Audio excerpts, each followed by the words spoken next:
That's the case, though. What does that actually mean for consumers overall?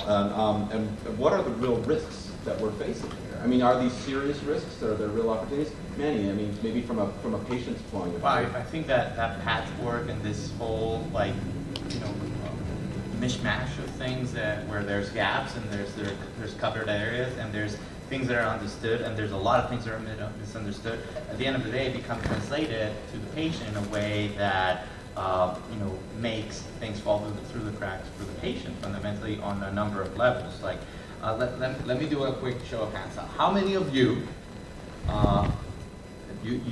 please be honest, okay, and answer this. How many of you read through those like lengthy terms of use and you have to scroll all the way down? Like, okay, come on.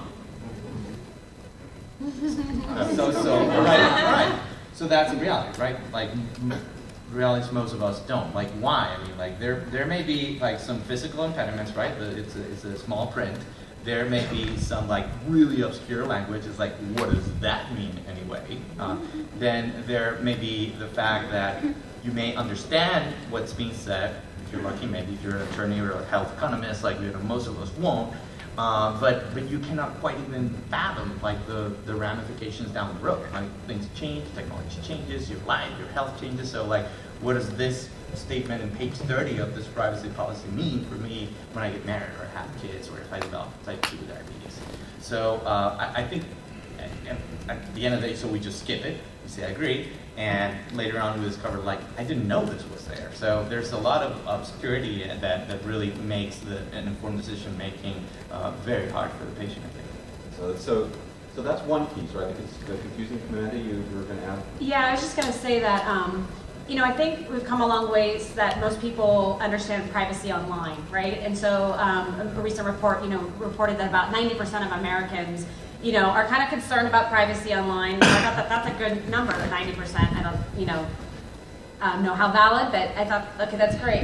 But then from the perspective of the consumers, what they were the most concerned about, 58% were concerned with how their data is shared with another party, right? So the biggest things that they were mostly concerned about were that data being shared with other parties, and most of this research was really just done with online privacy. And so then the question is that people, I don't think, have taken it to the next level. They were worried about banking, they're worried about the things that you're used to worried about. But now, what is that health data?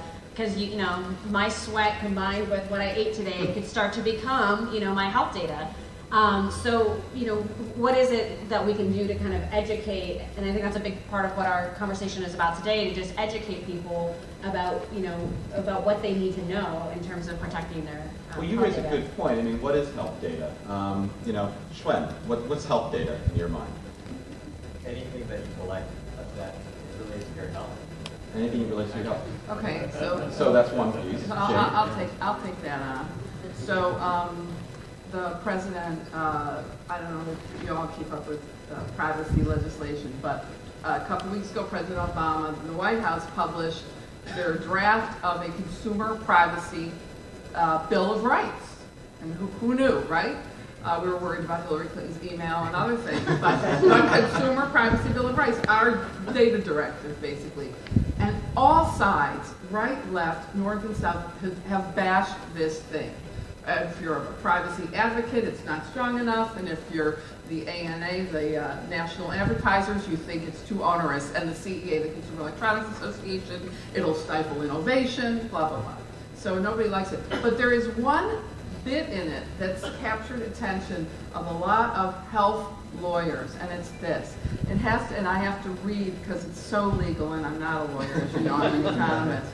It talks about out of context, sharing data out of context in this way. So this jawbone, up 24, which I do like a lot, and it knows about my sleep and my activity and all of that, and it marries to a lot of other data that I keep on Runkeeper, so it's all like in one place.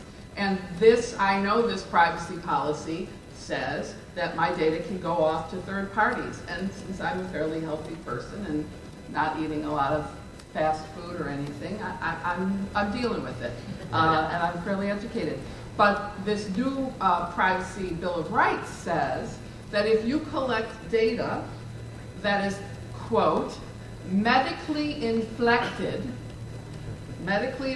this is the phrase, you cannot share the data out of context beyond the reason this was originally collected for. So for health reasons, Schwenn's definition. Now, we know data are getting collected through, say, retail receipts. And companies, as I mentioned, Axiom and others, have profiles that go to credit card companies to rate your creditworthiness. Now, let's say you go to the pharmacy and you buy a dozen packs of condoms in a week. Is that health data? I will